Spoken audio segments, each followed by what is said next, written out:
Good evening. This is a special town council meeting. Actually, it is of 4 boards, and we will be calling each of them to order if we have a quorum of those boards. So, first of all, I'd like to call the town council to order, and the time is, in fact, 6:05. Okay? Austin, the library. I'd like to call the library trustees to order. Snap 2. Okay? Anastasia, the school district, school committee. Seeing a presence of quorum, calling the Amherst School Committee to order. And Eric, is there a quorum for the regional? There is not. Okay, thank you. So, first of all, we'd like to congratulate all of you that were elected on Tuesday.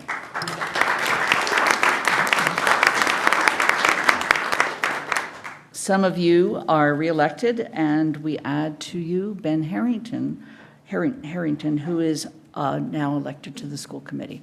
So we look forward to working with all of you.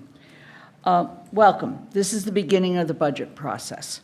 And as we have in the past years, we kick it off with a financial indicators report from the town manager and his staff. Section 5.2 of the charter states that the town manager shall call a meeting of the budget coordinating group, which consists of the town manager, representatives of the town council, representatives of the elementary and the regional schools, and representatives of the library board of trustees, and any other persons that the town council or the town manager deem necessary. This is to be done before the commencement of the budget process. The role of this group will be to review the financial conditions of the town, revenue and expenditure forecasts, and other relevant information prepared by the town manager in order to develop a coordinated budget guidelines and calendar, and to coordinate the process of budget development. Given that each of these bodies is represented here tonight, we are calling this the Budget Coordinating Group. We will consider it a committee of the whole of the Budget Coordinating Group, and the town manager may call another meeting of the Budget Coordinating Group at some time in the future. Moving forward from tonight, after we have received your input both here and at the forum that follows this meeting tonight, the Town Council's Finance Committee, with input from this larger group, will develop a draft Town Council budget guidelines, which will be labeled preliminary. And this is done because the amounts may need to change if revenue projections change. The Finance Committee will then bring the draft preliminary guidelines to the full council for its review with a target date of December 16th, 2019. So with that, Mr. Bockelman, let me also just mention, there's two meetings tonight. The first meeting is the presentation of the financial indicators. The second meeting, which is actually a meeting of the town council, is a public forum. Time will probably not allow for us to have public comment during the first meeting, but the second meeting is designed completely for that purpose of public comment, and we look forward to your input at that time. So with that, Mr. Bockelman, please proceed. Thank you, and thank you all for being here, taking time out of your day to be at this important meeting. This is a PowerPoint presentation we'll be doing. The PowerPoint is available on the town's website at amherstma.gov/budget. The presentation tonight is a team effort. It's the finance team working with me, and that's where all the material comes from. Sonia Aldridge, our comptroller and interim finance director, has played the major role in preparing the information. Holly Bowser, our assistant comptroller, and Sherry Boucher, our treasurer, will be presenting as well. We could not have done this without Jen LaFountain, our treasurer, who is stranded on a beach somewhere. We're thinking of you, Jen, but not in a good way, since we're going to get snow. And we've had Anthony Delaney from the finance office working with us as well. And tonight I want to acknowledge just how great it is to work with Sean Mangano. He is so good. how many times have we said that to each other? Not just because of his high financial acumen or the magic of being able to explain complex financial issues in understandable English, but for the gift he has given to all of us for his commitment to the schools and town, his strong ethical approach to every issue, and to the sense of humor he brings to every interaction. He's a joy to work with.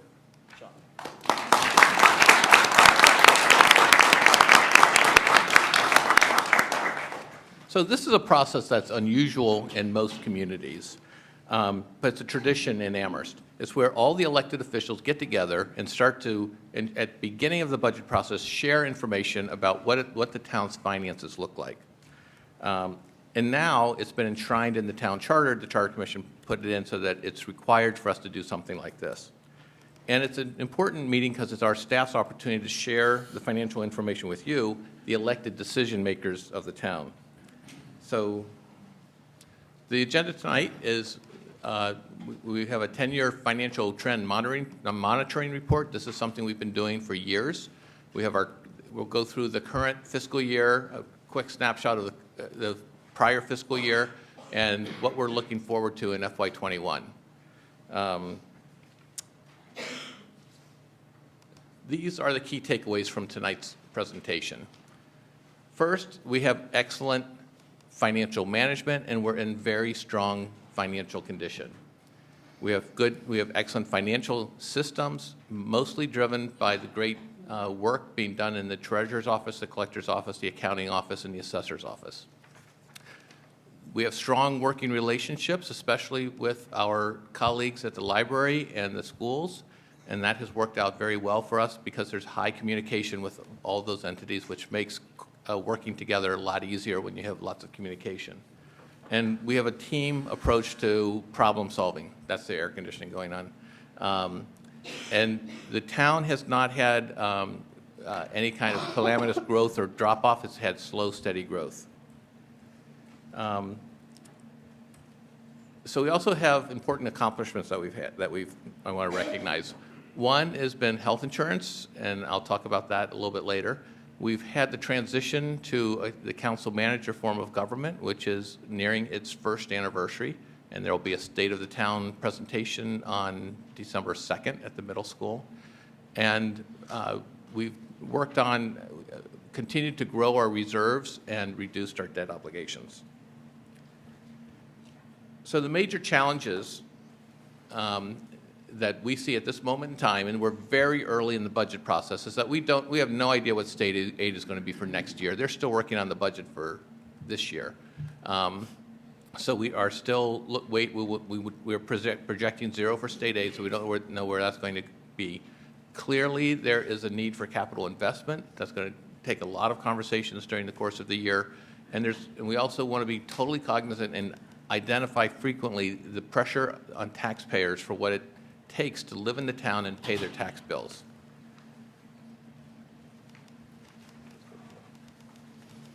Can you hear me all right? Before I start with these slides, I want to reiterate just how much work my assistant Holly Bowser did on these slides.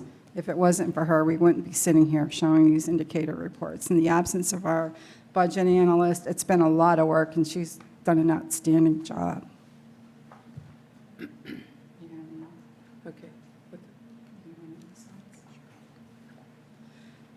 The first slide shows our general fund revenues, and I'm just going to go over these first 2 slides quickly. There'll be more detail for each of these as we go on.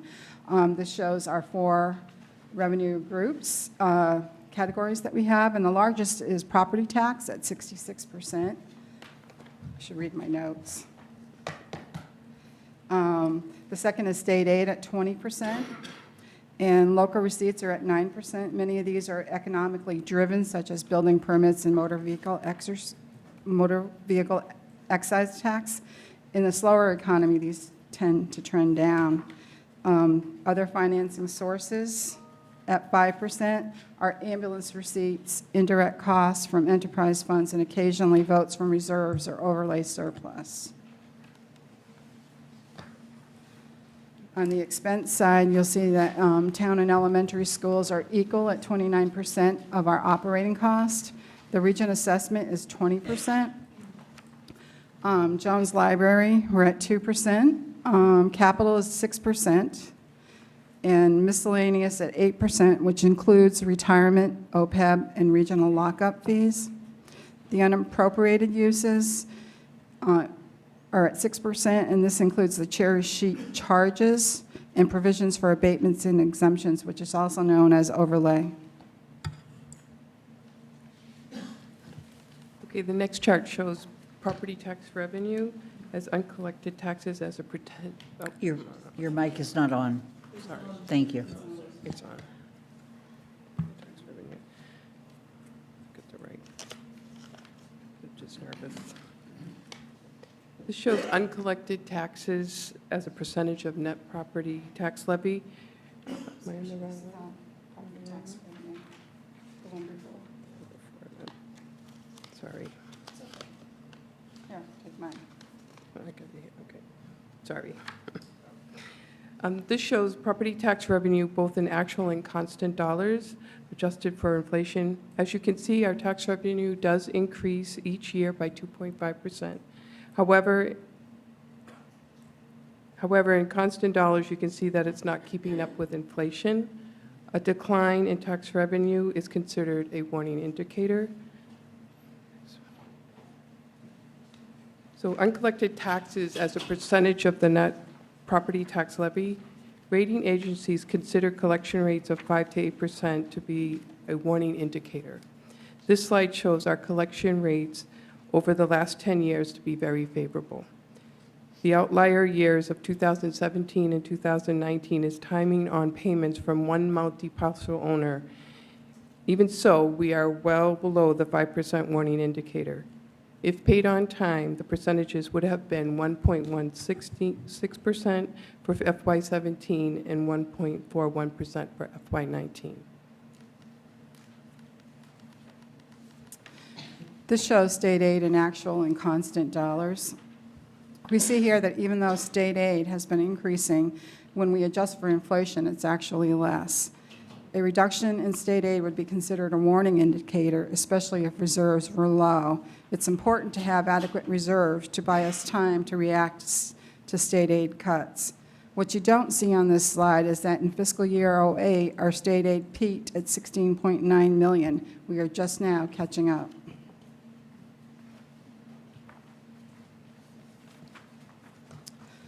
State aid as a percent of the operating revenue, as indicated in the first slide. State aid accounts for 20% of our operating revenue. This slide shows aid dropped in 2011 and has remained steady around 20% through 2020. However, even though the percentage increased 0.02% in FY20, we are still lower percentage-wise than we were 40 years ago.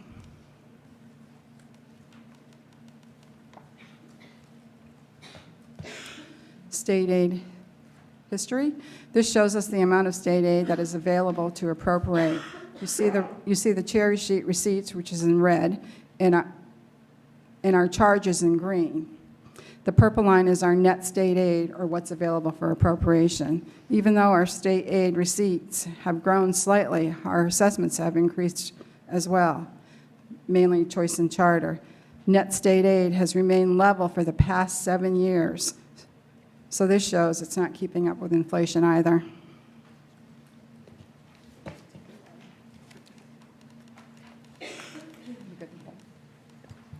These revenues are part of our local receipts portion of the general fund budget.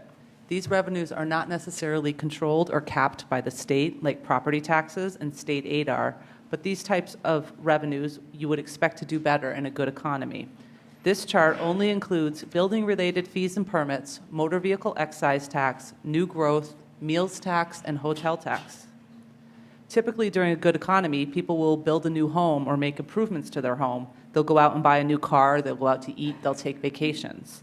You can see this has been steadily increasing as we recovered from the last Great Recession. During 2016 and 17, the highest numbers on the chart here, there were a few things that attributed to those higher percentages. Several large building projects in town were permitted and continue to be constantly. 2017 also, there was a bump up in new growth for about $450,000 of new growth that year was attributed to Eversource, who did infrastructure upgrades in our town, and those are personal property and considered taxable. Again, these revenues have been slowly increasing since the last recession, but we continue to estimate them very conservatively. This chart compares our three major general fund revenue sources by showing each adjusted for inflation as well as in actual dollars. The red and blue lines at the top are property taxes, our biggest revenue source. It does increase annually by the allowable limits of Proposition 2.5, but it shows that our property taxes have increased. They are not keeping up with inflation. The middle lines, the green and orange ones, is our second biggest revenue source, state aid. Although this is slowly increasing, it is not keeping pace with inflation. We are still below our peak levels in 2008, when our revenue per capita was $475. Right now, in 2019, it's just $402 per capita. State aid is uncertain from year to year, and often our final numbers are not known until the very end of our budgeting process. The last revenues shown here on the chart are local receipts, the purple and brown lines at the bottom. Local receipts have remained relatively flat and again are keeping pace better with the inflation, but they are still below our peak levels in 2009. Actual expenditures per capita are going up, but when adjusted for inflation, 2018 was higher than 2010 by only $30. This is just a 1.9% increase and shows we are not really keeping up with inflation at all. As the next slide will show, our expenditures per capita are pretty low here in Amherst, and we've been able to manage this through effective financial policies, conservative budgeting, and good management. So this chart shows comparables to other communities. The chart on top shows us compared to communities with similar demographics, and they were picked out years ago by a former finance director. But since most of these communities were out east, a few years back, we added some more local communities to our comparisons. This shows that Amherst is below all of our peer communities in our expenditures per capita, and we are well below the state average, according to the Department of Revenue. Our spending per capita is just 46% of the statewide average. This chart depicts the municipal staffing levels for the town's general fund only. Just a note, this does not include enterprise funds or school employees. This chart only shows the past 10 years, and it shows that we've added approximately 11 FTEs or full-time equivalencies in that 10-year period. But in this case, it's important to mention and to go back to a slightly bigger picture. In 2007, before the Great Recession, we peaked at almost 213 positions. Between the years of 2007 and 2010, we lost 21.46 FTEs, which was a 10% reduction. Although we are slowly growing our workforce again, we are very careful and thoughtful about when and where we add new positions. This one's not my favorite. The red bar shows in 2013, our total salaries and benefits began to rise again, and that's consistent with the prior slide, which shows our staffing level. As expected, when our staffing levels increase, so do our benefits. Benefits include COLAs, steps, retirement costs, and insurance. The blue line at the top shows our salary and benefits as a percentage of our total budget. And this has fluctuated a bit over the years, but has remained relatively flat for a long period of time in the middle there. This was due to 6 years of no health insurance premium increases. You will see a slight uptick here in the past 2 years, again due to our health insurance, but we are still at almost the same exact percentage of total budget in 2019 as we were in 2010. The green line shows that benefits as a percent of the total salaries and wages has again remained relatively flat, with a small increase in the past couple of years due to our health insurance. We had 3 rate increases in FY18 and a premium surcharge, which started in 2019. So last year, I drew the short straw and I had to talk about health insurance. And this year, I did it again, but it's a little bit more of a pleasant story here. Once again, we need to go back a little more than a 10-year trend to get a better picture. Our last health insurance deficit was in FY05, where we ended the year with a $705,000 deficit. We had to borrow funds, institute a surcharge, and make plan changes. We steadily increased to a positive balance of $7.9 million at the end of FY14. That's the green line in the middle, which is our fund balance. Several years down the road, we were again looking at a deficit. Even after 3 rate increases in FY18, we were proactive. We began to make many plan changes. Management had many, many meetings with our Insurance Advisory Committee, the IAC. We borrowed from $2 million from the general fund, and we introduced a surcharge. The town manager and the IAC ultimately made the very hard decision to move away from our self-insured plan, which had served us well for many, many years. As of the beginning of FY19, we moved to a fully insured plan through Maya. The good news is that we had lower than expected claims during our run-out period.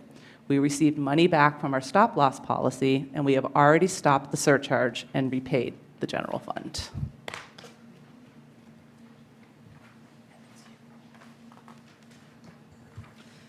This slide shows our annual debt service. These are the annual principal and debt payments on existing debt. Debt service exceeding 20% of operating revenue is considered a warning indicator. As you can see, at 3.3%, we are in a good shape to take on more debt. The next slide compares us to our peer communities. Where's my slides here? This is our total outstanding debt for all funds as a percent of our assessed value. If we were at 10% or higher, this would be considered a warning indicator by rating agencies. And this is not to be confused with the 5% debt limit that we talked about in earlier meetings. As you can see, we are currently at 6.61%, which again puts us in a very favorable position to take on new debt. Again, comparing us to our peer communities.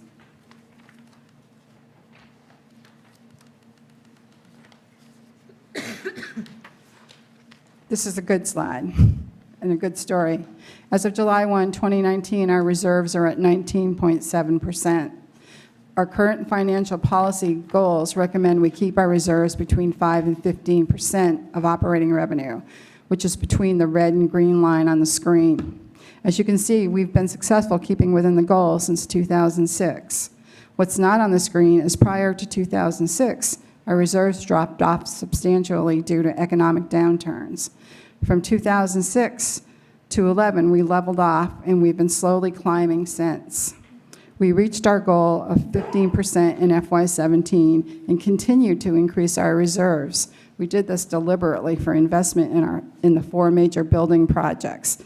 And does anyone in this room know what those 4 building projects are?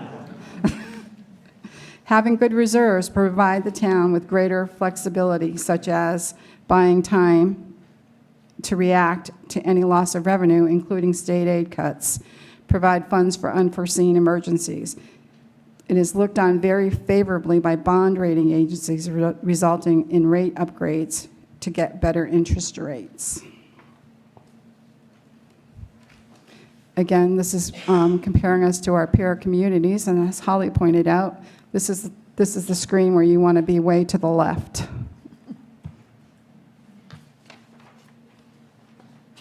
And that's it.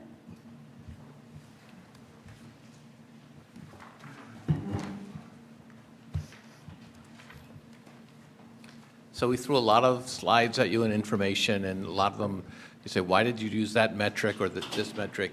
And I think the main reason is because that's what was settled on more than 10 years ago by the town, by the finance director and town manager at the time, and to maintain consistency over years, we've sort of replicate that information every year so we can go back in time and see how we've done.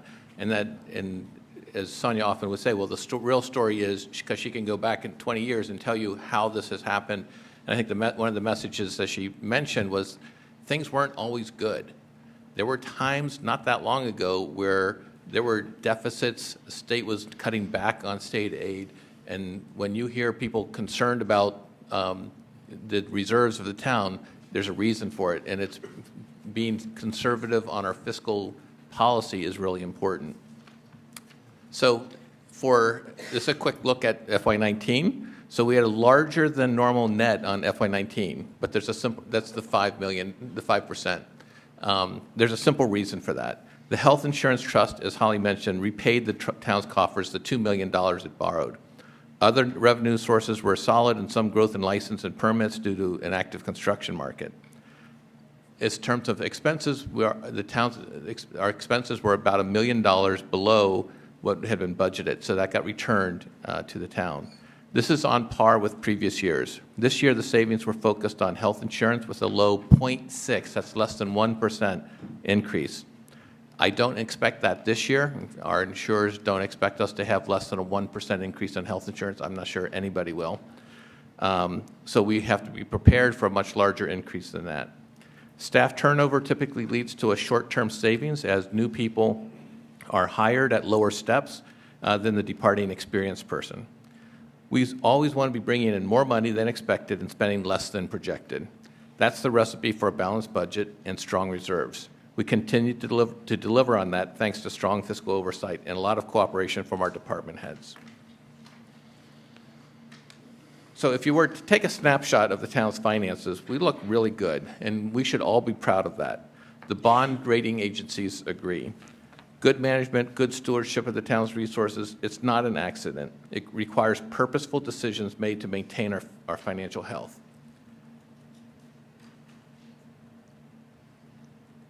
So this is a slide that we could have shown in previous years. This is current fiscal year. The budgets that were voted by town council stay within the overall limits of Proposition 2.5. It's not easy to do that because there's so many demands from the various departments and committees, but we're able to do that. And we're able to continue on our path to increase our commitment to capital. We're at 9.5% of the tax levy, up from 9% last year, and our stated goal is to get to 10% of the tax levy. We're really, really hoping that we can do that, but we require some difficult choices. So first, this is on the health insurance. So we talked a lot about it, and the reason we talk a lot about health insurance is because it's a big chunk of our budget. We talk about salaries and benefits, and this is a big one. So I want to recognize how important the change to health insurance has been. By moving all of our employees to a fully insured program, we were able to eliminate the uncertainty of a self-insured pool. Changes to the health plan were also implemented. These changes increased the co-pays and introduced deductibles, which were expenses that were borne by the employees. We worked together to address this crisis, and I really want to acknowledge the cooperation of the employees, their union leadership, and the leadership on the Insurance Advisory Committee for helping us through the challenge. It was really a cooperative approach that all the unions from schools and town worked together on. Nobody was happy that we had to make the change, but it was important that we do. So, so these are the operating assumptions that we're working under as we start to look at the FY21 budget, and this is the one that you're probably going to be most concerned about tonight. When you look at these things, the property tax levy we assume will be 2.5%. New growth, we're estimating 600,000. Typically, lately it's been more than that. In not too long past distance, it's been less than that. 600,000 is about average over the last 10 years.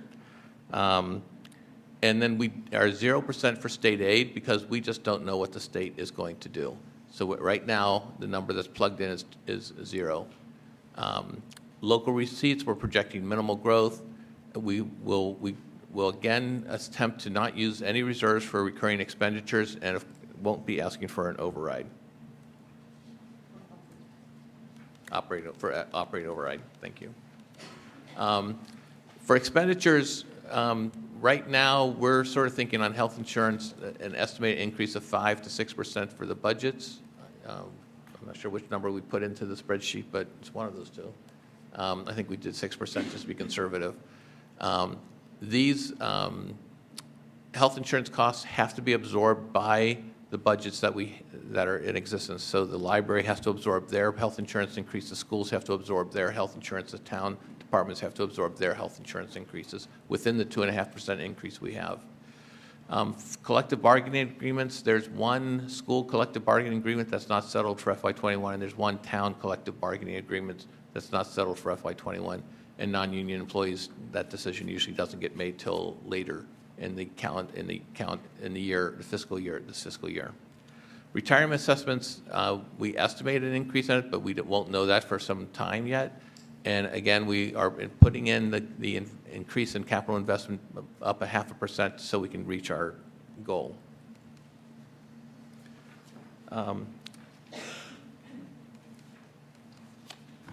So again, our projections, our estimates,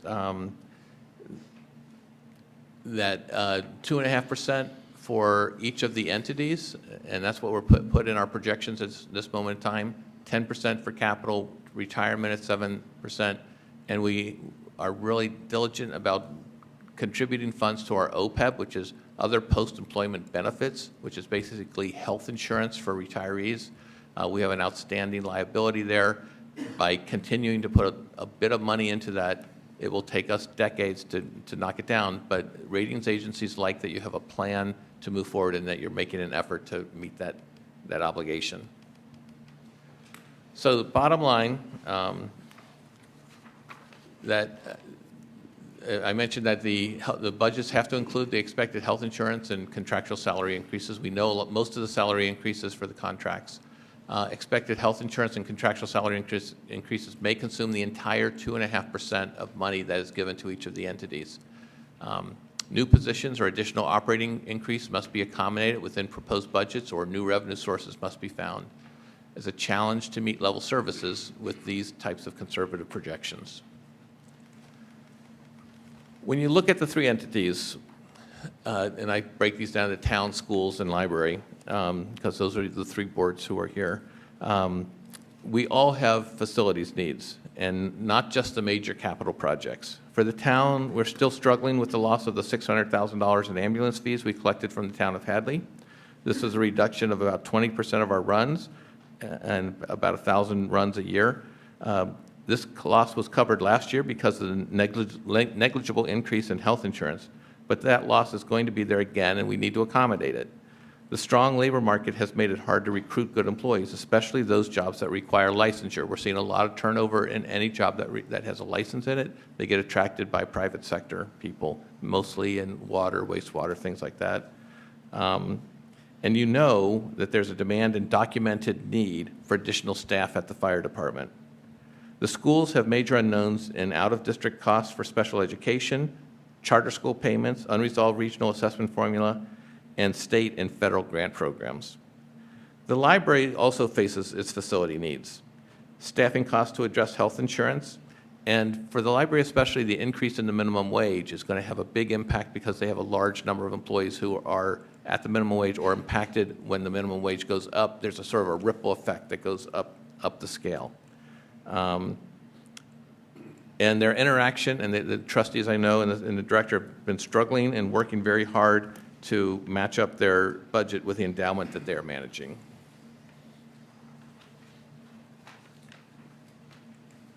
So this is the budget picture going forward. Most of our growth will come from our own resources. We're not depending on the state to bring in additional funds, which has happened in the past.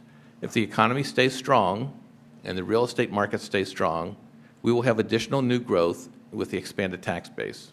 Decisions on development have a direct impact on the finances of the town. We need to continue to be vigilant about our expenses, seek additional sources of revenue and support from our nonprofit partners, and we must be cognizant of the impact of our decisions on the taxpayers.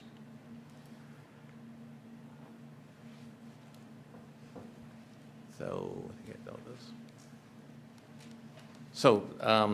So this is not really part of the financial indicators report, but it's sort of the big elephant in the room. We do need to come to grips with the conditions of our buildings. They all need a significant amount of investment, be it new construction, reconstruction, or major repairs to building systems. The choice isn't whether to spend the money. It's not a choice between do we do this project or do nothing. There's always a something. So the choice that's being that the voters and the elected officials are going to face is, how much money do we want to spend? Nothing is not an option if our buildings are going to continue to be used and be functional. And beyond the large capital investments, we have smaller capital investments that are equally important to people. Last year, we purchased very few vehicles. We put that all off because we want to carve out as much money as we could for roads and sidewalks. Those vehicles are just a year older. They're still aging. There are expensive vehicles that are in need of replacement. They've reached their useful life. And those things, we can't not do those things as well. So that's the sort of the doom and gloom. And then we also have the other things that people have raised: senior center, athletic fields, parking garage. All those things are identified needs that the town has put forth, or people in the town have put forth. So now let's go to the good news. We're in a good position to move forward. Our existing debt, if you remember that slide, our existing debt is rolling off. You saw that our reserves have been increased. We've elbowed out room in the budget for higher commitment to capital, so we hope to get to 10% of the levy for that. We've obtained state funding for 2 of the 4 projects. And so there is a light at the end of the tunnel, I think. We have to maintain our fiscal discipline. We need to seek outside support and commitment from the taxpayers, and that means grants, donations, and most likely a debt exclusion. We need to be able to make sure that the projects are the right size and reflect the needs of the town and the appetite of the taxpayers. And we need to, in my mind, need to continue our commitment to fixing the roads and the sidewalks. And we have to hope that interest rates stay at historically low levels. They won't be there forever, so now is the time for us to act. So in sum, this is not going to be an easy year. There's some heavy decisions that will have to be made. There will be compromises and there will be disappointment. Not everyone will get what they want. We must maintain our strong commitment to sound financial planning and maintain our discipline to expenditures and revenues. I think we can get there. I think this is a good start to share information about, frankly, where we are. The council is organizing for the large capital projects listening sessions in early December to start to engage the community. I think the council anticipates having a plan of action in the first half of 2020. And we need to work together to make it happen. So that concludes our presentation, and thank you for your attention. Thank you. We're going to start with questions from the council, the school committees, and the library boards. And so the floor is open for your questions. Alyssa.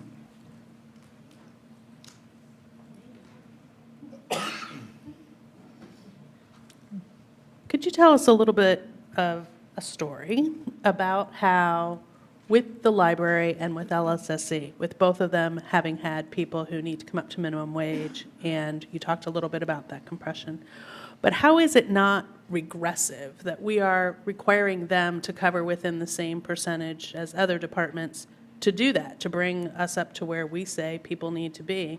And doesn't that, in fact, put pressure on them to increase fees that directly impact people who can least afford fee increases? And I say this because of a long history with town meeting, getting frustrated on occasion that, for example, with leisure services, that there were not enough reductions in fees for families to access because we had to cover staff, but everybody wanted staff to be reasonably paid. So tell us a little bit more about how that works. Yeah, that's an excellent question.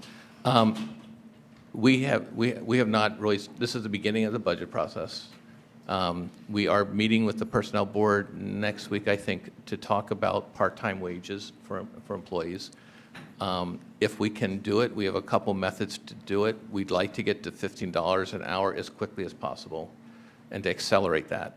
I think the departments, and specifically the library and the LSSC, will not be able to do that within their existing budget. We'd have to recognize that and identify that as something that we need to give additional money to cover that cost. That's what's my thinking of it now.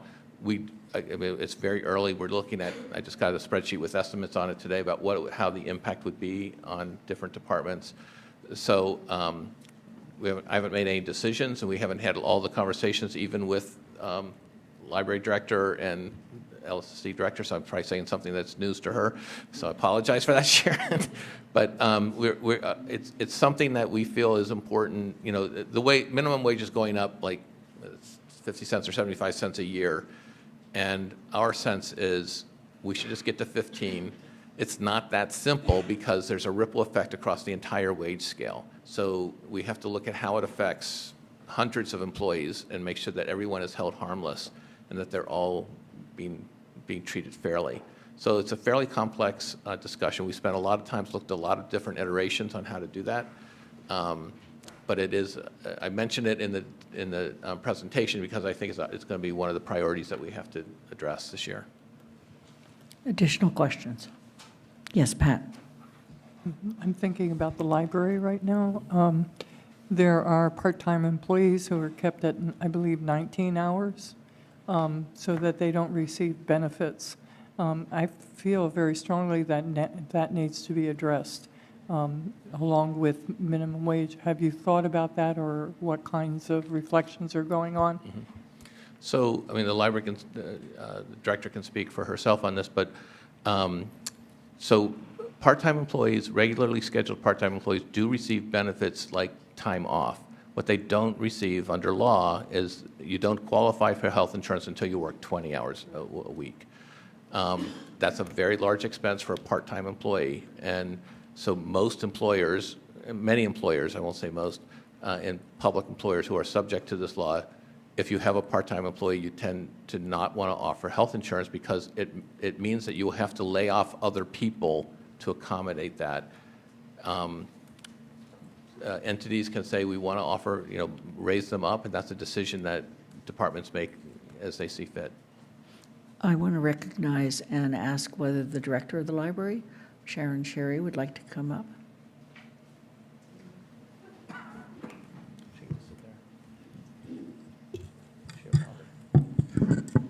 Hi, everybody. Yes, I agree with what Paul said. I agree with what Paul said. I would need a larger town appropriation in order to do that. Okay. Is there not some way? I'm sorry, Pat, go ahead. Yep, that's fine. Is there not some way to make some of these people full-time? And is there a possibility of saving money? I know there would be possible job loss there, but it seems to me that 2 part-time people are really making a full-time person. I'm really curious about this because I feel like we're Walmart, and that really bothers me, that we're running the library like Walmart. So.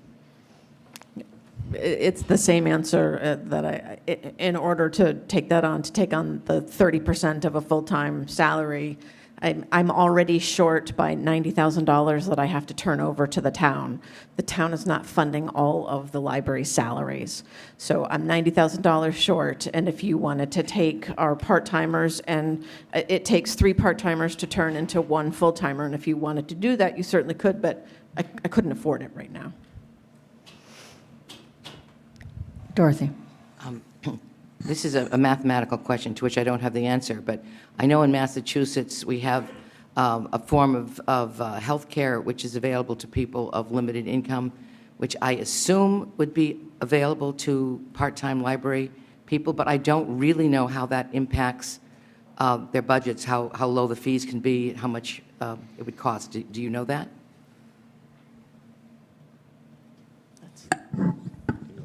I don't know that. That would be depending on everyone's individual circumstances. Okay. Kathy? I have a question that's sort of in the same context. When I was looking at what happened last year, you've made the point a couple of times that we were under less pressure because health insurance only went up by 0.6%, and now we're projecting 5 to 6%. but we're talking about the same budget increases for each of the major entities that they had last year. So if I take those two together with 40% of it is going for benefits, there's going to be a lot of pressure on salaries and staffing to stay within the 2.5%. So we, so these are the kind of spreadsheets you're working through now on to try to figure out how to absorb that, I'm assuming. Yeah. Right. So I didn't show, I have a more detailed spreadsheet that shows how we do our projections, and I think we're trying to be a little quicker for tonight. So we do our projections on what we think, and we talked about the assumptions we have in our projections. And these spreadsheets are on our website. Anybody can look at them and play with them as they like to do it. And they're in the packet that you have as well. And so we do our projections based on the information that we know at this moment. It can change daily. And then we do our projections based on what we think, the 2.5%. And right now we're doing that, and we're $1 million in the hole. So we hoping state aid will come in higher. We hope growth will come in a little bit higher. But those are things that happen over the next 6 months. But right now, as we stand here today, our projections show us $1 million underwater. That's not unusual at this time of year because we're always super conservative on our expenses and things. But I think you hit the nail on the head. In many towns, the 2.5%, if you get a 2.5% increase in your budget, and maybe it's a little bit more than that, but you have to absorb your health insurance costs and your pay increases that have been negotiated. Austin? So thank you. Push the button there. Thank you. Thank you for the presentation. I come every year to ask the same question. You seldom say this is a good question. I'm hoping that repetition will help. The question I ask has to do with the per capita expenditures, Amherst versus East Hampton, Agawam, statewide. I can see why it benefits the town to expend so little per capita. But every year I'm struck by the pride that we take in spending so little per capita. And so every year I ask the same question, which is, why? Why are we so proud of this? Especially in light of things that we're just hearing about, which is pressures felt everywhere in the schools and the library. And I just wonder whether you can remind me about why I'm supposed to feel so good about why Amherst is expending so little per capita. Well, I would like to spend more per capita. I think every one of our departments would like more money for their employees, especially. But we always start with our revenue stream. We can only increase property taxes by 2.5%. Unless we go for an operating override from the taxpayers and say we have now more money in the pot, then we can spend more. Part of it is also the nature of our population and the size of our town. But really, unless we get more money, we are going to be where we are for the most part. But that was an excellent question.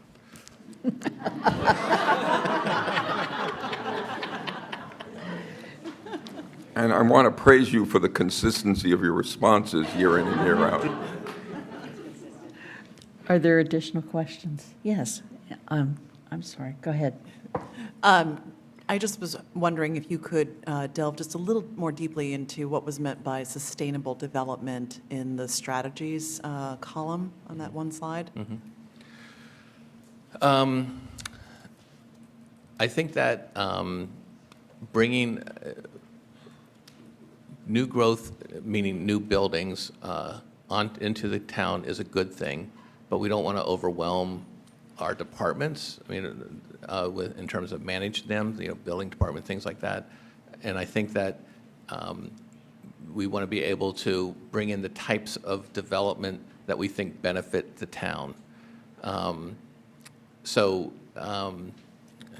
We want development that does not put us behind our state housing inventory, subsidized housing inventory, so that if it's all market rate apartments, it means we fall back on that.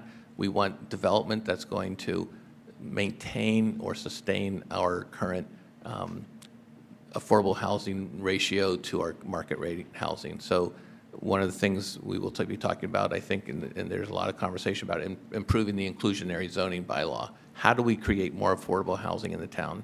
And one of the ways to do that is to use the strong market through the inclusionary zoning bylaw to make the market create more housing units versus the town putting money in. That's sort of it. Additional questions? Yes, I'm sorry, Eric. So one of my favorite topics as we go into the winter season is regional assessment, particularly, and it's for the audience, I'm sure there'll be much more conversation about this. It's like, once you dive into it, it's extremely complex. But it's also potentially a great source of instability for the regional budget, for decision-making around the regional schools budget, and also it poses risks for our town of Amherst as well. And I'd love for you to talk and elaborate a little bit more about that in your perspective. Mm-hmm. Well, Sean Mangano can probably talk more, but he's here for a different reason, I think. The regional assessment is critical to our financial health. We will not know really what happens. It's the wild card. It's the one thing that could really disrupt our budget, I think, because it's really such an unknown. If we have to go to a budget that we don't think we can afford, either the regional schools will be hurt, or else there's going to be a large request of additional funds from the town. That's a knot that we have to figure out, and that begins on December 7th when we have the four towns meeting. I mean, you and the school committee and Mr. Steinberg and members of the select board have been at this for a long time, and the council was there last year during these discussions. It's for some communities, it's an intractable problem, and they are not willing to work with the town of Amherst. And sometimes part of it, I think, is the challenge of having one large town and three very small towns, and what their expectations are of a town, not recognizing that we have the same kind of budget limitations and challenges that they do. Thank you, and I wanted to bring that up because even though you have it identified as one of the risks or challenges to deal with, from my perspective as chair of the regional committee, I can't possibly overstate, if I'm saying this properly, the potential there is for great instability and risk and challenge for the town of Amherst out of this.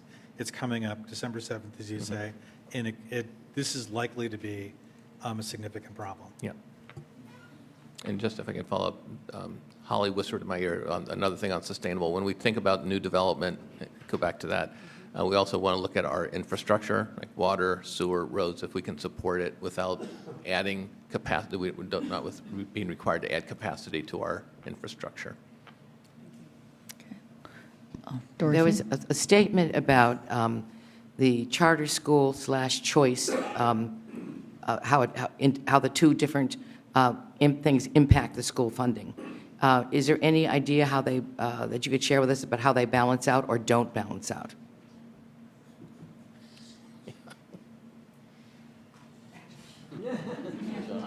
Sean, I'm afraid you're going to need to come up. Please.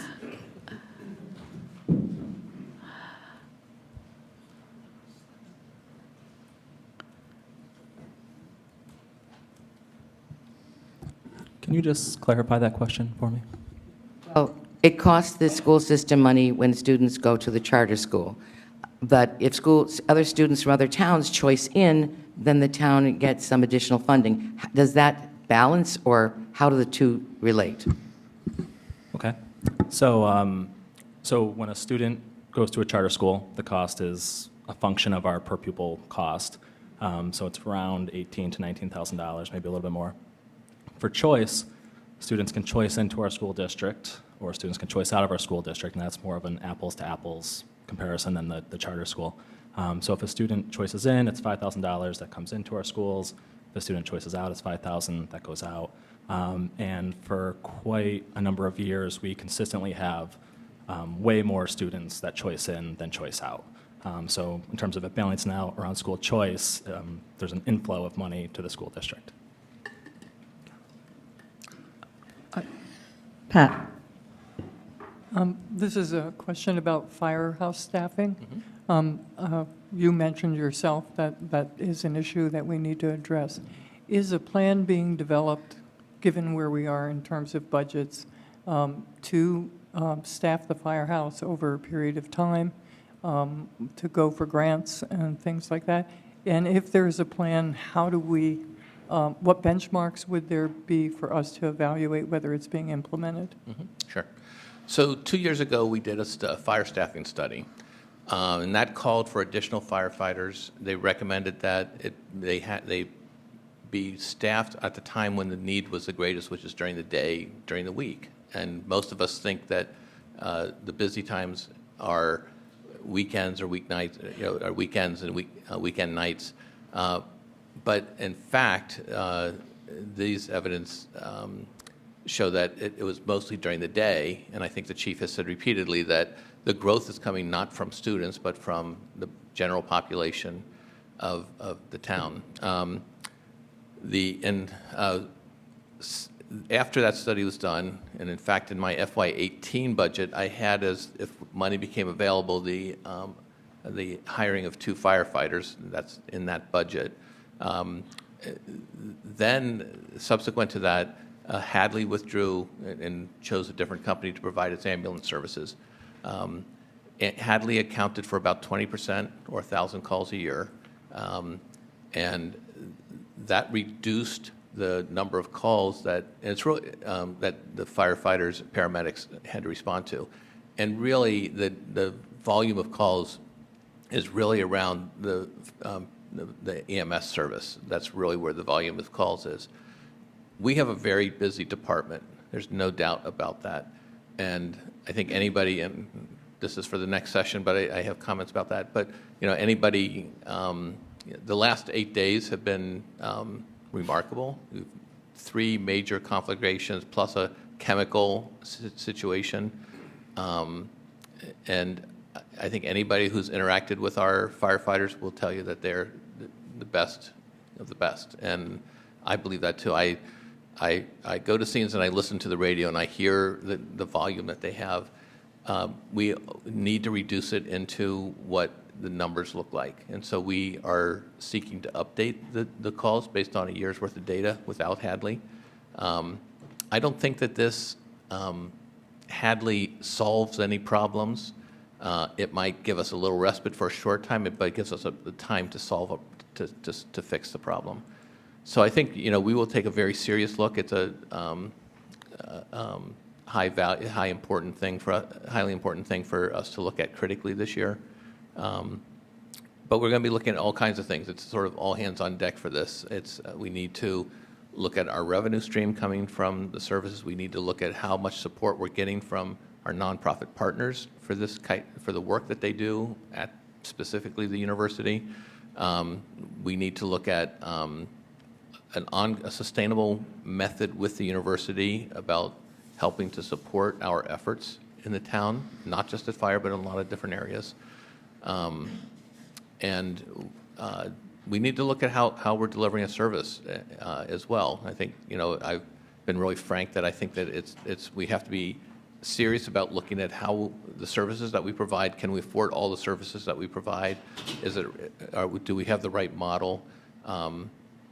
The fire chief has been really good at educating me because I'm not an expert on this, but I would love to talk to you more individually about how our fire service is organized. It's really good. We have the experience of individuals responding to things, but it's a science, and they know how to do this stuff. So it's a serious conversation, and I can pledge that. We're almost to the end of the evening. Are there other questions? The end of this portion of the evening, I'm sorry. Are there questions? Yes, Andy.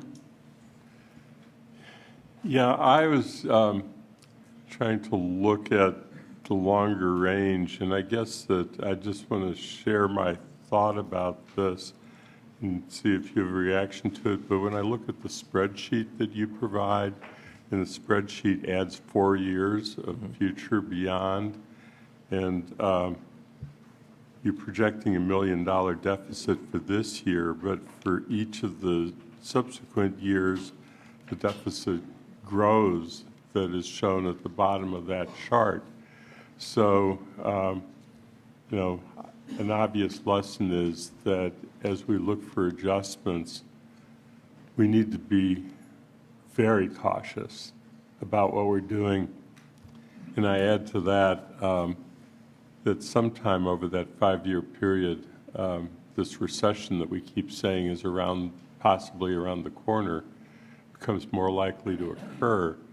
So it seems to me that as we think about the budget, we need to be very careful about adding anything that we haven't already thought about. It's a good point. Sonia and I, yesterday or today, she was railing about we got to keep our reserves intact for that time when we need them, when state aid disappears, so that we're not laying off people. People in this town have lived through that, and that's why you have the reserves that we have.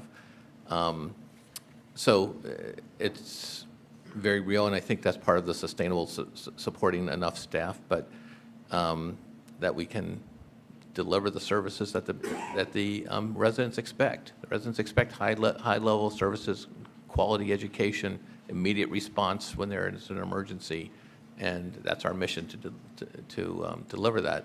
This council will be setting priorities in terms of how do you prioritize the services that we provide, and we'll take our lead from that.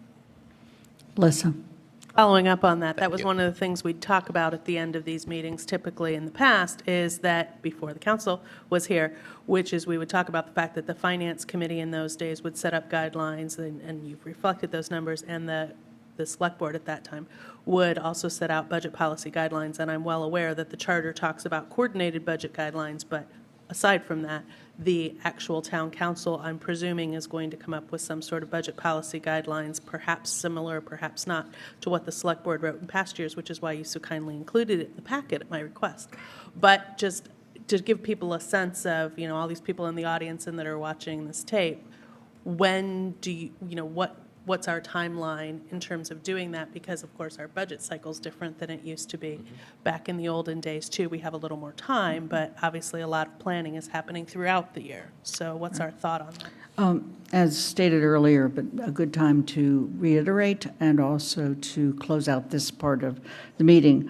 Moving forward, the Town Council's Finance Committee, with input from this group here and others, will develop a draft of the Town Council's budget guidelines, which will be labeled preliminary because the amounts may need to change if revenue projections change. The Finance Committee will then bring the draft preliminary guidelines to the full council with the target date of doing that, our December 16th meeting, just next month. Okay. With that, and given the time, I'm going to ask that we, first of all, I want to recognize one person who won't be sitting with us in the future and thank Anastasia Ordonez for her service as chair of the school committee and a member of the school committee.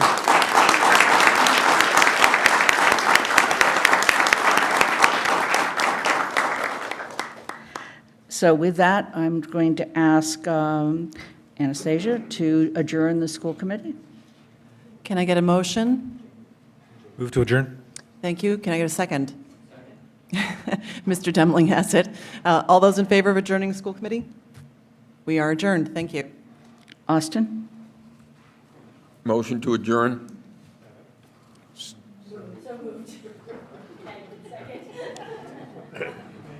Okay, all in favor, say aye. Fabulous, we're adjourned. I need a motion from the town council to adjourn this meeting. Second? Thank you, Kathy. And so moved. All those in favor, raise your hand and say aye. Aye. Opposed? Abstain? We're adjourned. We're now going to take a 5-minute break, rearrange for the next part of the meeting, which we hope you will all stay for because this is an opportunity to comment. And the council will be reconvening as we always do. I'm calling the town council together to order, and it is 16 minutes after 7 or 7:16. And let me just begin by saying that This is actually the second time we have had a public forum on the budget.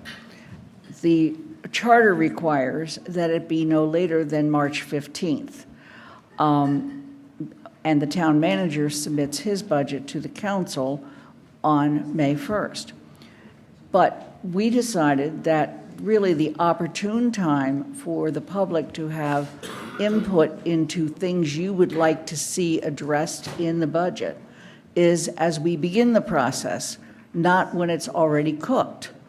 And so we appreciate the charter's suggestion that this be before March 15th, but we're actually moving it earlier, and we'll see how this goes. This does not mean we've met the requirement for next year. We'll have to redo this at the same time as we move into the next fiscal year. But based on this, let me also share with you the definition of public forum. It is a time in which the public, you, not the council, speak for as up to at least 50% of the time. So given that we have a slight change in audience, we're going to go ahead and Mr. Bachman is going to make a presentation that's much briefer than the previous one, and then we will start with public comment. Thank you. Thank you. So I had a brief presentation, and the president said make it briefer. So I'll try to do that.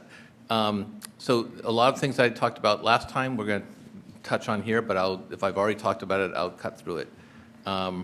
Because really, the purpose of tonight's is to hear from the public, and so not to hear from staff or people. It's really to listen to the public. And to do it, as the president said, to do it before budget decisions are made. And we're at the very beginning of our budget process because we don't have to deliver a budget till May 1st, so it's an excellent time to hear from and do a good job of listening. We always start our budget with the presentation you just heard, the financial indicators. That lays the groundwork for the decision-making and the projections that we have to move forward with. So these are how we collect suggestions and recommendations and opinions about the budget. This is the first thing that we're doing with the suggestions offered by the public. There's lots of other ways you can communicate to people, and things rise up from staff, they come from boards and committees, however we want to bring them in. So I'm going to talk a little bit about the priorities. The first is, we talked a lot about financial stability last time, meeting our staffing needs. This is where that's identified when I mentioned, about firefighters. We talked a lot about that last time. We talked about the need on staffing needs, the need for minimum wage, addressing the minimum wage challenges, and then being in touch with our taxpayers. Sustainability and resiliency, I think we have, one of the first actions of the council was to create the Energy and Climate Action Committee. And that committee is scheduled to provide an update to the council at its November 18th. I always get the date wrong. The November 18th meeting.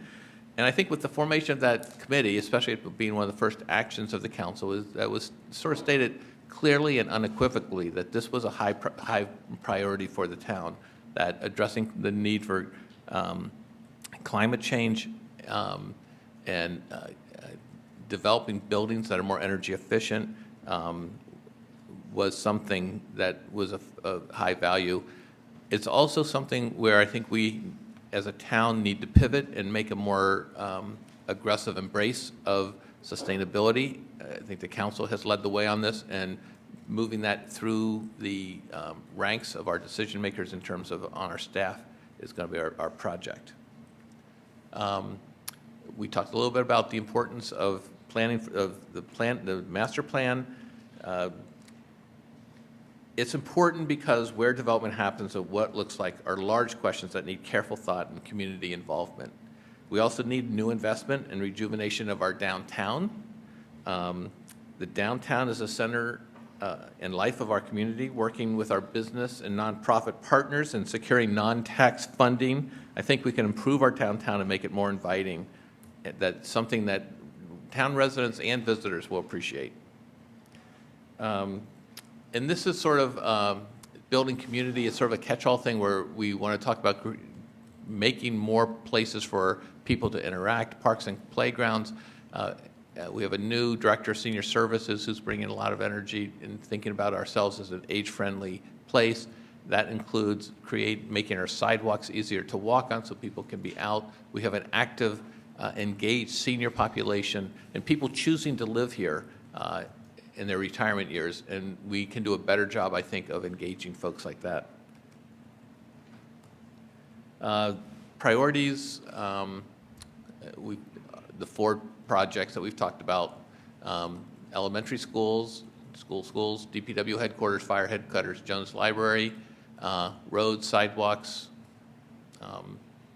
it's all those things. I think there's no argument that there's a crying need to address the crumbling infrastructure of our DPW and fire station. DPW is over 100 years old. Fire station's 89 years old. New school has been long in talking about it. When we will hear on December 11th if there is funds coming forward to the town to support a new school. And I believe that this community, having a public library that is a shining example of the literary community we espouse to be and is the most utilized town facility, especially by those with limited means, is in keeping with the values of our community. The question is, how can we afford it all? Suffice it to say that not everyone is going to get everything that they want. There are going to have to be changes. Expectations will need to be adjusted. We need to figure out what we as a town can afford. This is the model that has been talked about for many years. To get to Racing Lynn, we have been working for years to build up our reserves, which you saw in the last slide. We have increased over $12 million.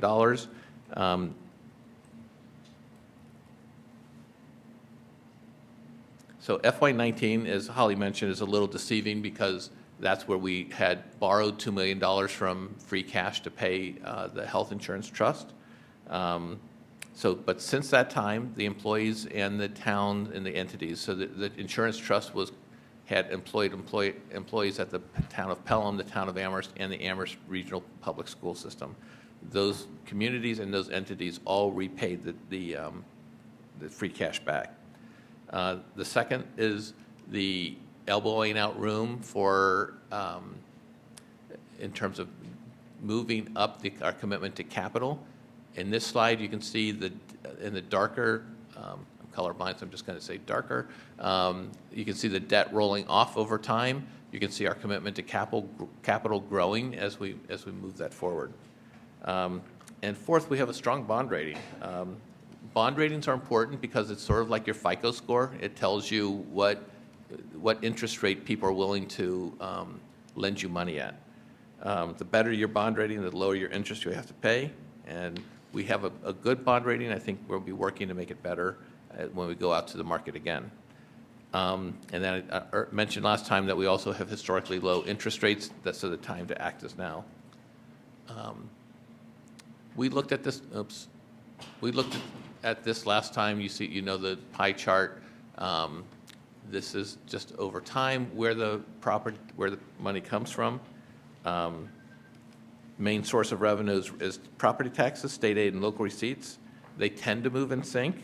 If people are buying more and newer cars, then there's more excise tax coming into the town. If people are building additions to their homes and there's new development, there are more property tax revenues coming into the town.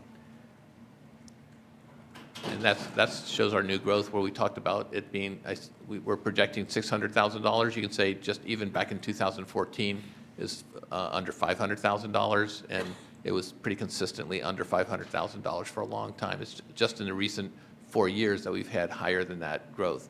So we feel like $600,000 is a safe projection of what our new growth will be. On the expenditure side, you've looked at this. We went through this with the schools, the regional school, the elementary school, and we went through this slide last time. I don't think I have to show that to you again. Let's see.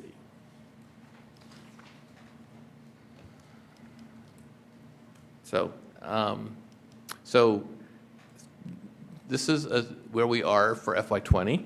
That's this fiscal year. We're in good shape. This is the year after we transitioned from our self-insured health plan to a fully insured health plan with a minimal increase. And we talked about what it cost the employees. Again, I want to reiterate how important it was for the employees to have ownership and shared ownership of this decision because it was impacting their pocketbooks directly. We worked with them so that we all understood what the problem was. We problem solved in terms of what were the options available to us and what was the long-range sustainable solution. We all concluded that going to a nonprofit insurance company like Maya that offers a quality health plan like Blue Cross was the best solution. It doesn't mean that we can't go out to bid again. We can, and we will, depending on what the rates look like to us. The issue of health insurance isn't fixed. It never is until we get a national plan to address health insurance costs in this country. We're stabilized. We are all in this group together.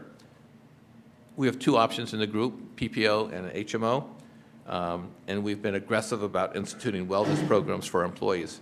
Healthy employees are good for themselves and their families and good for both of our budgets. So we talked a little bit last time about the unknowns, and this is where we are. We don't know about state aid. The health insurance increases at 5 to 6%, retirement assessment estimating today at 7%. We have two collective bargaining agreements that are not settled. And then, as Eric mentioned, the regional school assessment formula is the real wild card for us. That's the thing that could upset the apple cart more than anything, probably.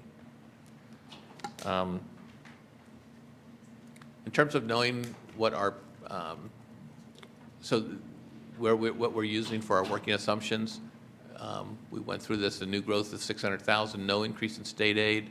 And that's important because Sonia showed the chart that showed the net state aid. You always have to think about net state aid. The legislature will come out and say, we increased state aid by X number of dollars, but they don't tell you that they're also on the other side taking money away from you, and so that the net is the same or lower. People have asked about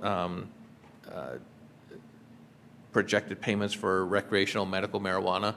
We've just started that. We don't have enough history for that or for Airbnb to make any kind of projection. Any of that kind of money will come in. We need at least a year or two worth of experience to know where that's going to settle. We won't be budgeting that money.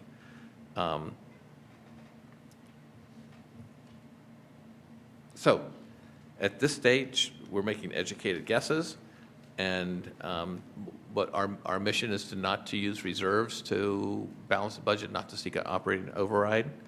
Here's where we are in the budget timeline. We did the forecast. We're now in the listening mode.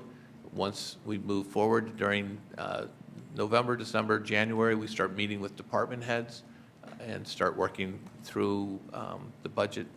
The schools have to present, and the library has to present their budget on April 1st. We probably will be asking the council to look at the regional school budget earlier, like we did last year, have that be a standalone process.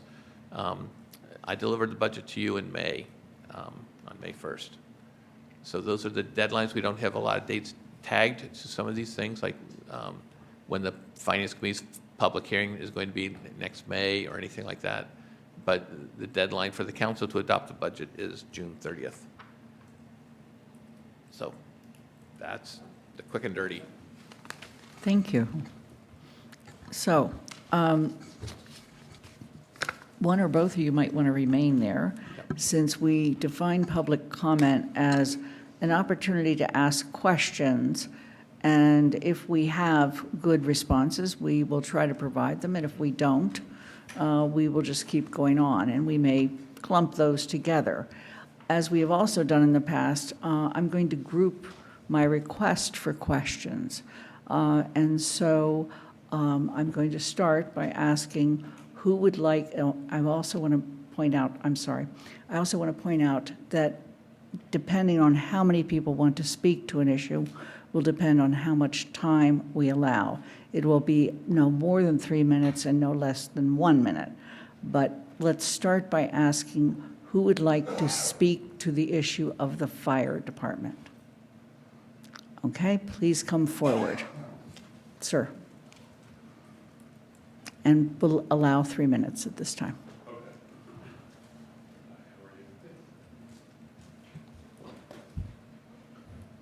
Hello, thank you for having us. My name is David Clooney, and I work for the Amherst Fire Department.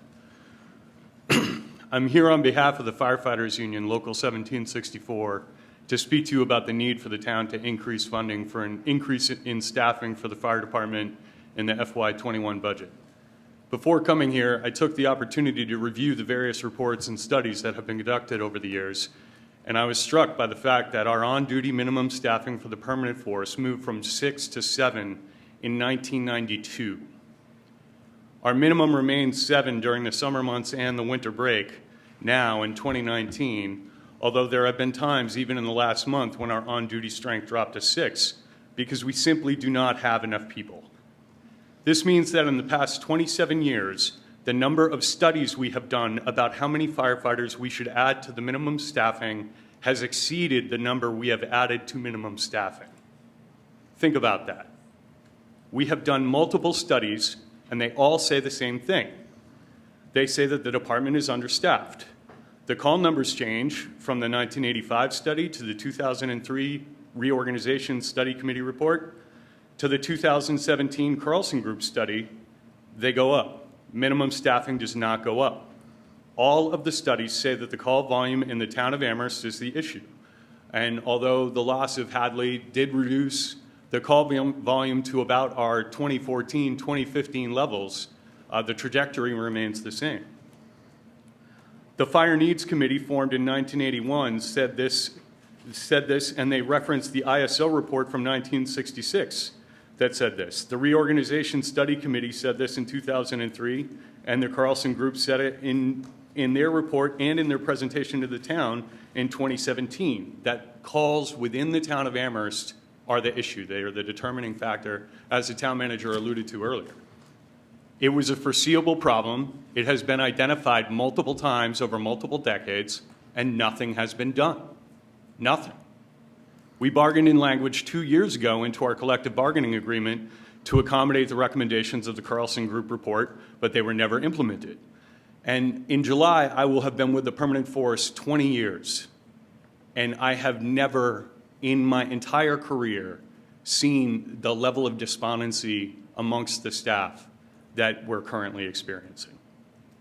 This is why we have had multiple instances in just the past few months of having a box alarm toned out, a report of smoke or fire in a structure, and we have had one firefighter responding alone on an engine to that call.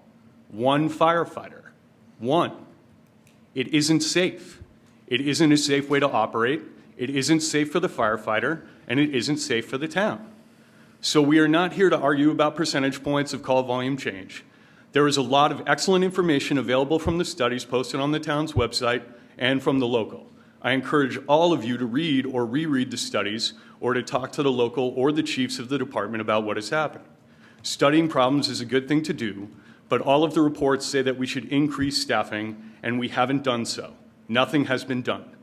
So what we as a community need is for the FY21 budget to do something, to make some meaningful step towards improving staffing levels by funding an increase in the minimum on-duty strength and hiring firefighters to make that happen.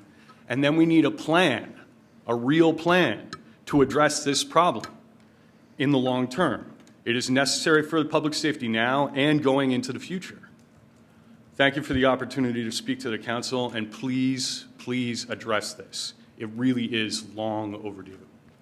Thank you. Before you leave, would you please sign the Absolutely. log, as I will ask everyone else to do for anybody who's making public comment.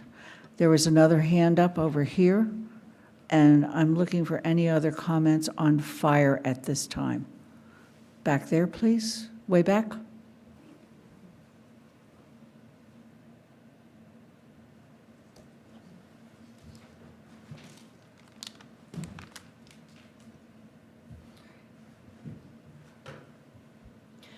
I'm Denise Barbarette. Normally I would say from Precinct 9, but now I have to say formerly from Precinct 9. It's still Precinct 9, yes, but I'm not from town meeting anymore. So I have a mathematical question. We have been told that we need over $100 million in capital projects, that we need to do this, that we can't afford to do nothing, but we've also been told that we can afford this. So that's well and good. But the question is, if we can find the $100 million that we need for schools, for libraries, for, let's see, what are the other things? There are a couple of, for the DPW, oh, yes, and the fire station. If we can do that, why is it that even though we have known since 1966 that our fire department is understaffed, even though we have seen the call volume go up to 4 times what it originally was? Is that correct, Dave? I think it's close to 4. I'd have to double check the numbers, but since 66, it's certainly like Okay. 500%. So we're close enough. So why is it that if we can find $100 million to do capital projects, because we've identified those needs in the last few years, why is it that we have not been able to find $200,000, maybe $300,000 to pay for a need that has been identified over half a century ago? Thank you. Okay, please make sure you sign is. There was another comment back here. Please come forward.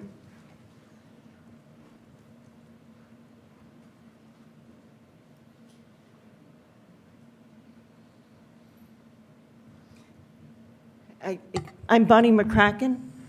I'm probably going to speak to the same emotion as the woman who wanted to speak beside me. I'm a mother of Amherst firefighter. I'm very proud of the service he provides to our community. He grew up here. He graduated from our schools. But I'm doing some math here tonight while we state 20% of the calls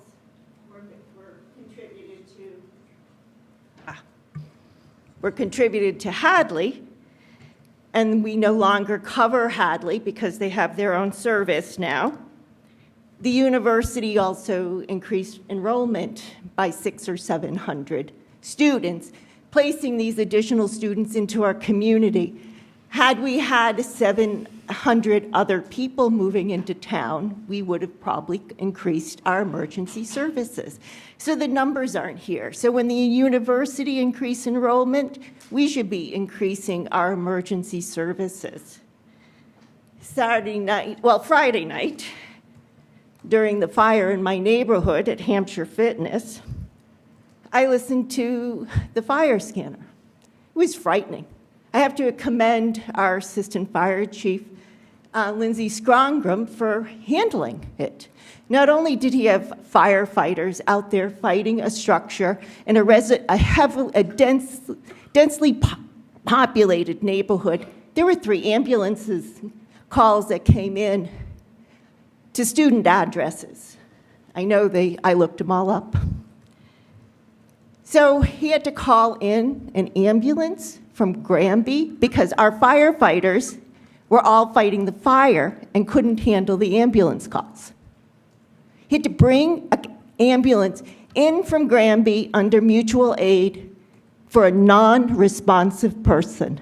Would you like it to be your child? I mean, it was frightening on Friday night. And there was 2 other calls. He had South Hadley, he had Belchertown, he had an ambulance coming from Deerfield. How long does it take us all to get to Deerfield? It's a 25-minute drive from my house to the Granby Fire Station. And a paramedic was coming from Granby for an unresponsive person. Person could be dying, I don't know.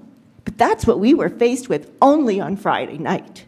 We have to increase. We want this town to grow. We want people to come here to build our community. We need to increase our fire department. We need to build a fire station to show respect to our firefighters, that we value their service. They need a state-of-the-art fire department building. Thank you. Thank you. Please make sure you register. Thank you very much. Are there any other comments on fire at this time? Yes, please come forward from the back.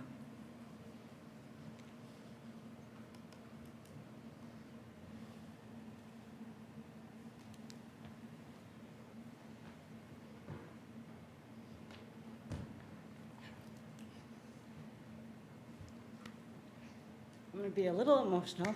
I'm Just- Dawn Schabecker. Please speak into the mic. Oh. Thanks. That's how we capture it on Amherst Media.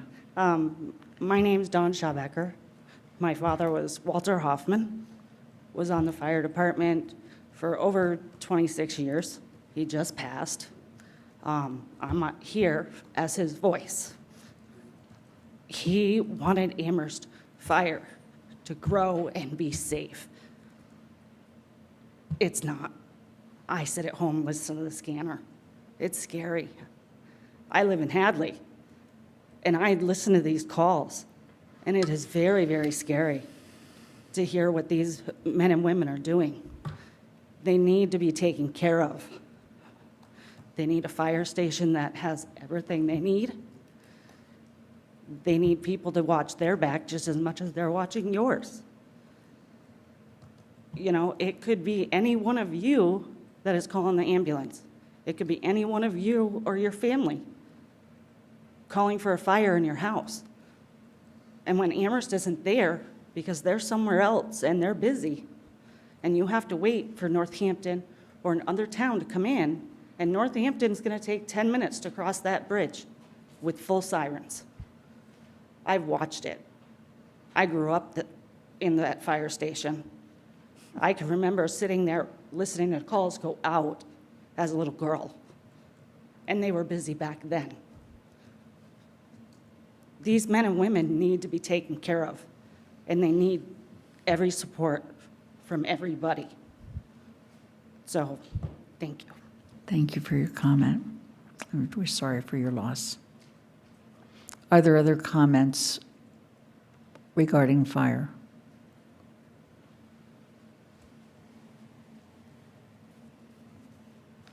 Please come forward. I don't know that I need to add really to what anybody had to say. My name is Liz Welsh, and I am a home care nurse, and I am also the parent of a firefighter. And, you know, I occasionally have a reason to call the Amherst Fire Department to come to the aid of a patient, and we rely on them. And I'm also a nurse, and I know what it is like to work in a place that is understaffed and what happens to the morale. And that it just affects everything. And people, as a nurse, I love what I do, and I am sure that the Amherst Fire Department firefighters and paramedics and EMTs love what they do, and we need to support them. And inherently, it is an unsafe job, and it is up to us to make it safer. So that is what I'm hoping that as a town we can do with this budget. Thank you. Please make sure you sign your name, Liz. All right, we're going to move on to any comments with regard to DPW.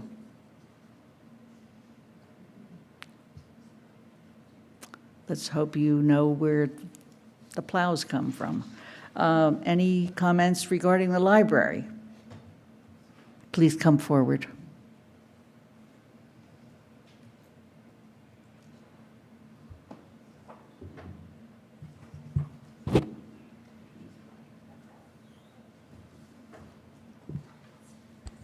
Thank you.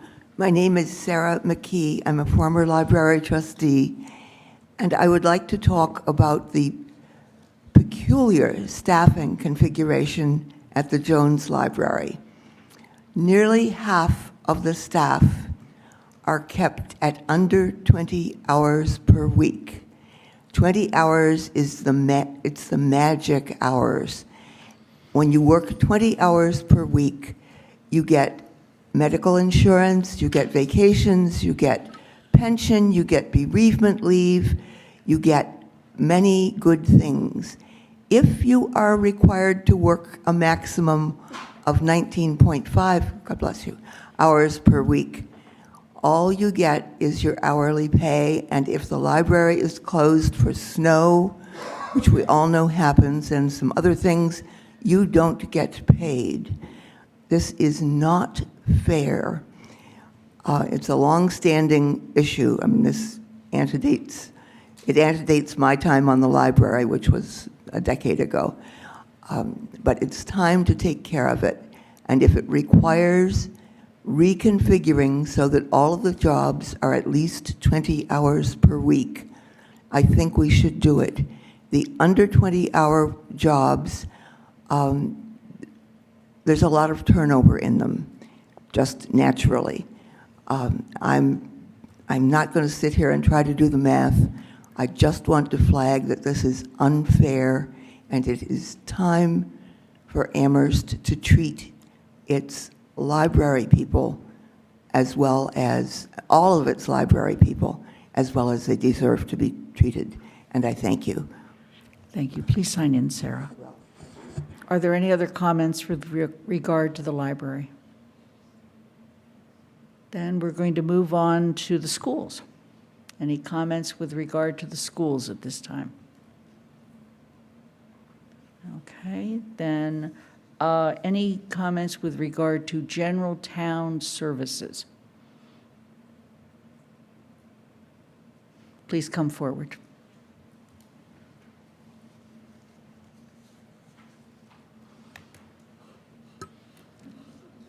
She's decided not to comment. Okay. Any other comments with regard to general town services? The kinds of things that happen in this building, in the Bang Center, et cetera. Please come forward. I needed to define general town services. Thank you. Sharon Povinelli.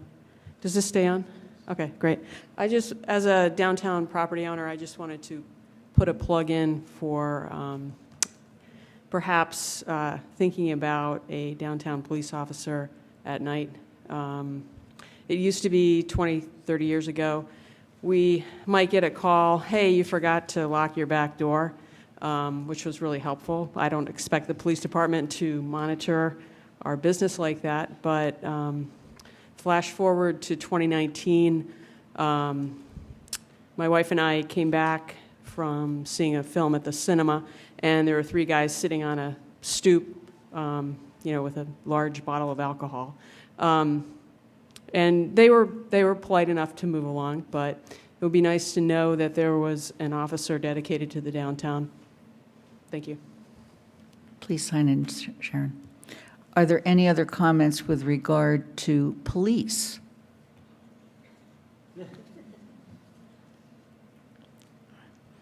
All right. Have I missed any departments that you would like to speak to? Then let's go to any other comments about the budget in general. Please come forward from way back there.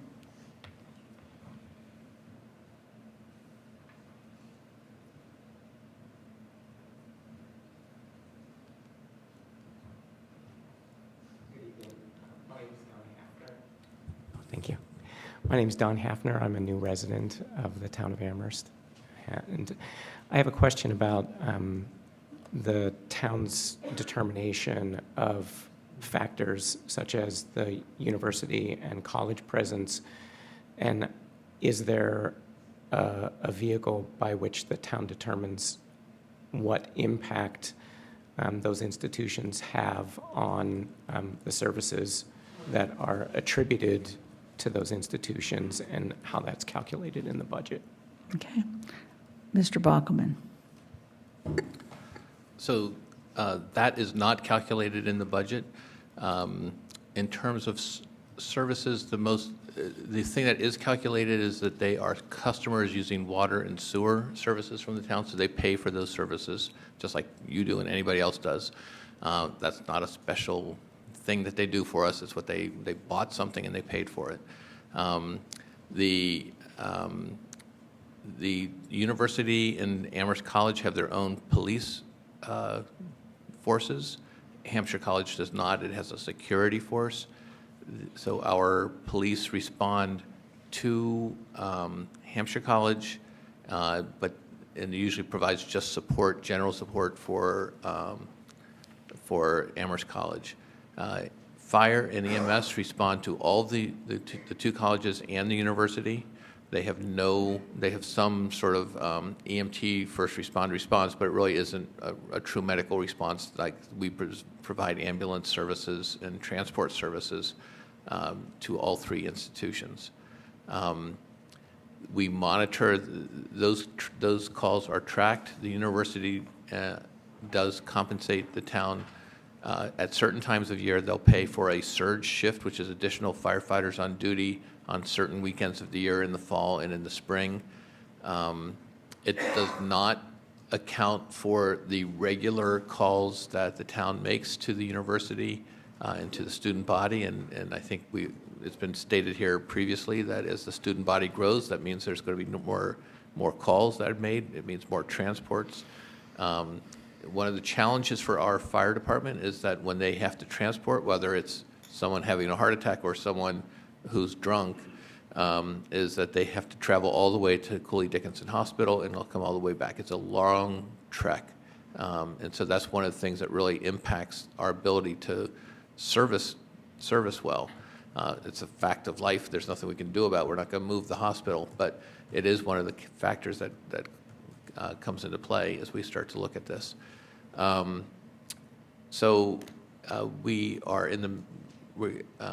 We're negotiating a new strategic partnership agreement with the university. We've highlighted the impact that they have on our schools because they have many students who live in university housing that also send their students to our schools. They don't pay taxes in the student housing. And we did a study 2 years ago that documented the number of students and what the cost could be to for them having students attend the public schools in Amherst. We're also engaged in discussing the costs of providing services to them just for the number of students and staff that they have in the town on a regular basis. We think that's their responsibility to step up and to be a true partner in supporting those services. Those negotiations are ongoing. I think the council's going to be looking for us to give a report to them in the relatively near future, and we'll be prepared to do that. Make sure you sign in, and welcome to Amherst. Are there any other general comments about the budget?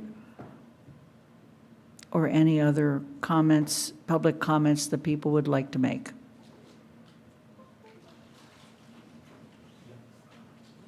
Please come forward.